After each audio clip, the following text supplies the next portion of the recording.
February the 4th, 2021. Brothers and sisters, I received a vision in December of a ring of stones, and there were dice being thrown within the ring, and I heard this word, odds. What does that mean? Odds means the ratio between the amounts staked by the parties to a bet, based on the expected probability either way. Or it means the chances or likelihood of something happening or being the case. Straight after the word odds, I was given a vision of a very big geyser going up suddenly. I believe the Lord is speaking to us about not gambling with Him, about the time we have before His return. In Matthew 24, from verse 36, it says, "But of that day and hour no one knows, no, not even the angels of heaven, but my Father only. But as the days of Noah were, so also will be the coming of the Son of Man. For as in the days before the flood they were eating and drinking, marrying and giving in marriage, until that day that Noah entered the ark, and did not know until then the flood came and took them all away, so also will be the coming of the Son of Man."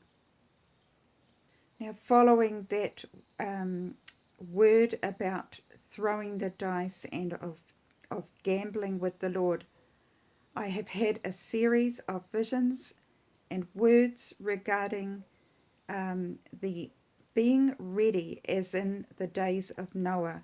Noah and his family listened to the Lord. Noah was seen as being obedient and a person who sought after the Lord. He was chosen to build the ark and save some of the human race and of the animal kingdom. Let's look at Genesis 6. This is the story of Noah. He had 3 sons, Shem, Ham, and Japheth. Noah had no faults and was the only good man of his time. He lived in fellowship with God, but everyone else was evil in God's sight, and violence had spread everywhere. God looked at the world and saw that it was evil, for the people were all living evil lives. God said to Noah, "I have decided to put an end to all mankind. I will destroy them completely." Brothers and sisters, does that not make you think of the time that we are in? We know that in the scriptures that the end times have been described as being very immoral and violent, and people moving from godly ways. Over 5 different nights in January, the Lord has brought the theme of ships and of Noah's life and his example to the forefront. The first vision was on the 2nd of January, and it was a silver ship sailing in the skies. It was sparkling and it was magnificent. And straight after that, I was given a vision of a pillar of cloud. And I knew to look up the scriptures in Exodus, which speak of the Lord promising the Israelites that He would lead them through the wilderness by a pillar of cloud and by day and a pillar of fire by night. I believe the Lord is saying that in our time of preparing for His coming, He will guide us. And this was confirmed to me with a second vision of that pillar of cloud within a few days of the first. The next night I received a second vision of a ship, and this time the ship was wooden. And as I looked upon this beautiful ship, which was varnished, and it was made of beautiful timbers, it was as if I was looking from high above the vessel. And as I looked down, I saw somebody on one of the decks. I couldn't pinpoint who it was, but I saw that person slip as if to fall off the boat, and I felt the instinct to try and catch them. I believe this indicates the Lord is saying we must watch out for one another. We must make sure we stay on the ship, that we seek to do the Lord's will as with Noah. Noah set a fine example. He was given the plans to the boat and he was obedient. He was told what wood to use and what dimensions to build the ship. It would take years, but he set out. He wasn't discouraged. He knew he had to obey the Lord. He was a righteous man. His wife also and his sons and their wives worked hard. Once the hull was finished, they decked out the stalls for the animals. They helped to gather food for all the food types that they would need to feed themselves and the animals and birds of the air. What a family and what an example to us. Now, on the 12th of this month, just about a week later, I heard these words to me in the night, and it was, "Get ye in the ship." It was a command. Get ye in the ship. And I was also given these strange words, "Set be."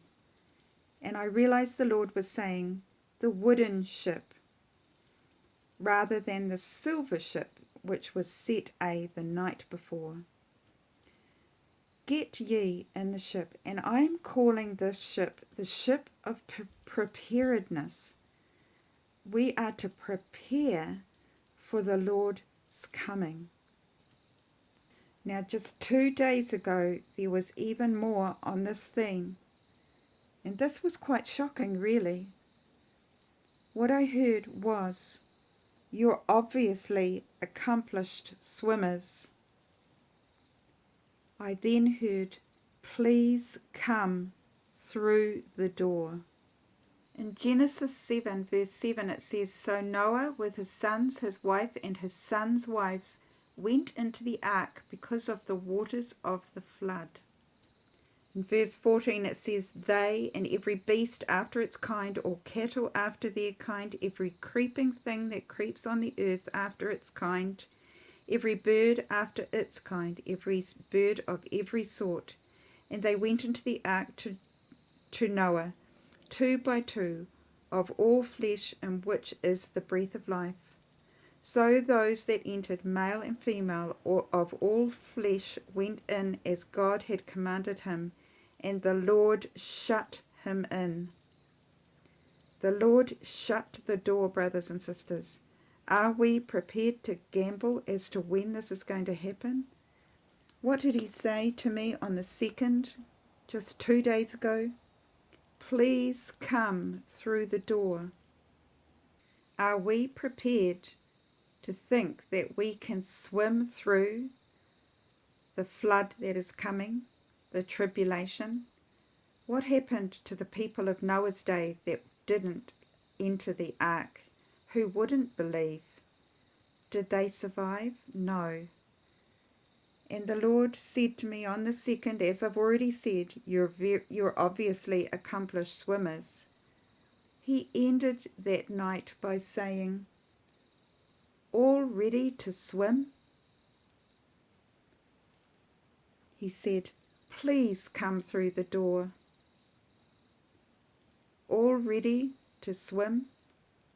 And finally, everyone, I just want to share with you that yesterday I woke in the night, I went into the bathroom, and I was fully awake, and I prayed to the Lord while I was there saying, "Lord, when you said, 'Get ye in the ship,' were you talking to me? Am I not prepared yet? Am I not ready? Is that for me, or is it for the church, for the bride of Christ?" And I saw a vision, first of 40%, and then I saw to 50%. I felt strongly that that was the answer to what I had just prayed. He's saying that of all the believers, so many aren't ready. Whether the percentage is true accurately I'm not sure, or whether he's just showing me by example that percentage-wise, we're just not ready. We need to prepare. What does this mean? If you're embarking on a journey on a sailing ship, you have a checklist. You prepare. If you're sailing across the oceans to another country, you have to have a passport. For us, our passport is our salvation through Jesus Christ. It's giving our lives to Jesus, thanking him for his sacrifice, and giving our lives to him, that he may lead and guide us, just as the pillar of cloud. We also would do weather checks. Now for us believers, that means watching for the signs of his coming. If we were sailing, we would make sure we had plenty of food. For us, that is knowing and having the word of God around us. For sailing, you would have safety gear. For the believers, it is the shield of faith and the sword. But the shield of faith in God to save us, and faith in our captain, Jesus, to guide us. Brothers and sisters, I hope these things are of some value to think of and to meditate. Are you ready to swim, or are you ready to come through the door? Blessings, everyone. Bye for now.